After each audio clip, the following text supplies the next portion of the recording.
Girlfriend ගහුවොත් මේකට ඇවිල්ලා. නෑ ඉතින් කියන්න ඕන දැනගන්න. එහෙම කියන්න බෑ. කොට කතා කරමුද මාත් එක්ක?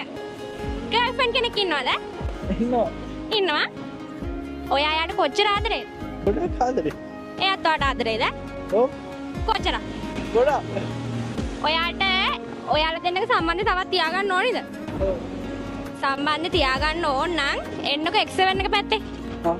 දන්නවද X7 එක මොකක්ද කියලා? දන්නේ නැහැ. එහෙනම් ඉතින් එන්නම් කියන්නේ. කොහෙද කියන්නේ? කුරුණෑගලම තමා X7 එකට එනවද කියන්නකෝ. එන්න. මොකක්ද කියලාවත් බය නැද්ද? නෑ ඉතින් මොකද්ද කියන්නේ ඉතින්? ගර්ල්ෆ්‍රෙන්ඩ් ගහුවොත් මේකට ඇවිල්ලා. නෑ ඉතින් කියන්න ඕන දැනගන්න. එහෙම කියන්න බෑ. හොයාගෙන එන්න ඕන X7 එක. හා හොයාගෙන. හොයාගෙන එනවද? මොනවද තියෙන්නේ? ඒකේ ගර්ල්ෆ්‍රෙන්ඩ්ගේ අවධානය තවත් දිනා ගන්න පුළුවන් දේවල් තියෙනවා. එනවනේ? එන්න. එන්න අනිවාර්යෙන් ඈ. හා. එහෙනම් බයි.